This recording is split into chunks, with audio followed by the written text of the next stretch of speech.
Sige. Championship. Wala, job's done. Ito talaga yung talagang mission namin. Before pa ng conference, we went to Cebu, and that helps us a lot sa team.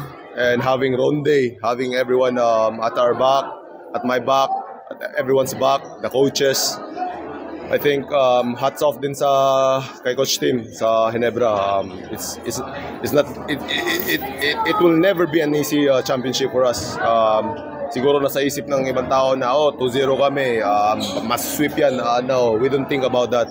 Nung nag-2-2, we are composed. Yun yung maganda sa ginawa namin.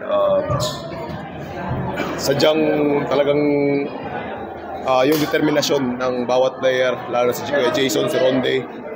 We told each one ano mang mangyari dito, keep smiling, enjoy the game, because this is the game that we love. So hats off to Barangay Ginebra, to Barangay Nation, and to the Katropas who were there since the finals came. And hats off to Coach Shot, congratulate him, and to my teammates, to our families, to our loved ones. This is all for you. Grabe yung emotion mo after nung nag-champion na nga kayo, parang iyak ka. Yeah, I was so emotional kasi it's my second finals appearance, second championship, and madami nangyari. There's some circumstances na sa team namin, and up and down, pero yun, we stick to the plan. Ano yun? To get the championship. That's the plan. So maganda, nandito din sa Araneta, sa Smart.